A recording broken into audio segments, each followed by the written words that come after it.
Yeah, I'm Dr. Chabra. I'm an eye specialist. I'm in Dubai since 1984. I had a chance to listen to Dr. Zakir a few times, and it's always fun to listen to him every time. It's so informative, so educative, so eye-opener, and I always enjoy asking him some questions. So I'm lucky to be the first to ask him the question. My first question is, you said the holy place is in the center so that it is equal from everywhere. But to my mind, I may be wrong or right, the God is all-prevailing, omnipotent, omnipresent, omnivorous. Then he need not to be present in one place. He is everywhere. A non-Muslim brother asked a good question, and he enjoys hearing my talk, he enjoys asking questions. And I enjoy answering your question, brother. He asked the question that God is omnipotent, omnipresent, so why should he be in the center? Brother, when you heard my answer, I think you misunderstood. I never said God is present in the center. I didn't say that. I said the Kaaba is in the center, not God. Kaaba is the Qibla, the direction. And the Kaaba is only direction for unity. When we worship Almighty God, we face in one direction for unity. Not that God is only there. Quran clearly says in Surah Baqarah chapter 2 verse 177, it is not righteousness that you turn your face to the east and west. It is righteousness that you believe in Allah. So you misunderstood. Kaaba is the Qibla, a direction. So for unity, they have kept the direction in the center. God is not in the center. God is on the arsh. He is on the throne.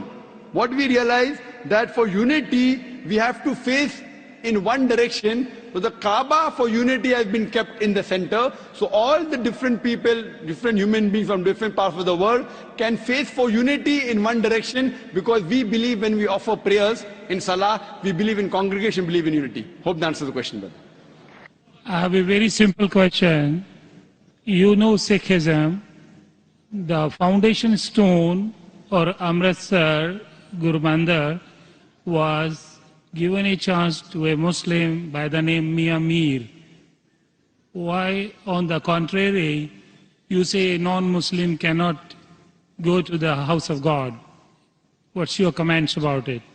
Brother, how am I? I said, Alhamdulillah, I'm fine. Am I tired? I never get tired of answering questions to non-Muslims. I never get tired. You're very kind. I have my flight tomorrow, 11 o'clock morning. You're very kind. So for me, no problem. I love it. The more you ask questions, the more energy I get. You ask the question that a Muslim laid the foundation of Amritsar. Then Golden why? Temple. Sorry? The Golden Temple, Golden the Temple. holy place. The Holy Temple. Laid the foundation. So why can't non-Muslims go to Makkah? Whether I gave the answer in my talk. If someone has permitted, maybe Amritsar is not a place of sanctuary. It's not a cantonment area. Makkah and Medina is a cantonment area. You can go to any other mosque. If you want to go to the Mosque of Dubai, I will take you. Brother, it's the most you want to come place to for the Sikh religion, Amritsar, Golden Temple. I know that. I know that very well, brother.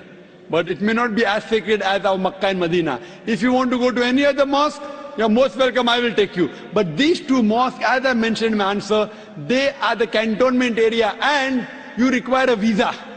The visa to go to Makkah and Medina, these two mosques is to say with your tongue, La ilaha illallah, Muhammad Rasulullah. There is no God but Allah and Prophet Muhammad is the messenger of Allah. If you don't get visa, you cannot go there. If I recite those verses, can I go there? Yes, if you recite and you believe, no one can stop you. There's no problem. So you want to recite those verses?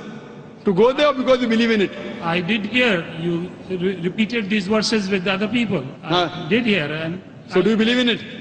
It's easy to repeat. No, do you repeat? Do you believe in it? It's a fact. There is a fact, and the fact should be believed. So do you believe that there's one God? There is. I believe in it. And do you believe that Prophet Muhammad is a messenger of God? Without any doubts, yes. So He is the last prophet, yes. So a person who believes there is no God but Allah and Prophet Muhammad is a messenger is a Muslim. So if you say this and you believe that, no one can stop you to go to Makkah and Medina. Principally, I am a true Muslim because I surrendered to the will of the God. MashaAllah. So would you like to say it in Arabic? Congratulations, brother. Would you like to repeat it in Arabic, brother? Would you like to repeat in Arabic?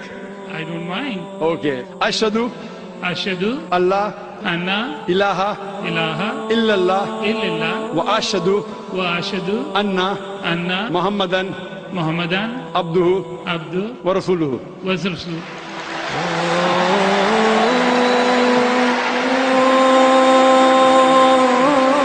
I bear witness. I bear witness. I'm saying in English the translation. I bear witness. I Bear witness bear witness that there is no God that there is no God but Allah but Allah and Prophet Muhammad and Prophet Muhammad is is the messenger the messenger and servant of Allah. and The servant of Allah. servant of Allah. MashaAllah. MashaAllah. Brother, may Allah reward you. We welcome you to the fold of the religion of peace. And inshallah, when you want to go to Makkah and Medina, please let me know. I will sponsor your trip. Thank you very Inshallah. much. Thank you very much. God bless you. Inshallah. I like your spirit. I like yourself. God bless you. Keep spreading this message. People need it. World needs it. World needs a peace. World needs the peace leaders like you. My blessings with you. My good wishes with you.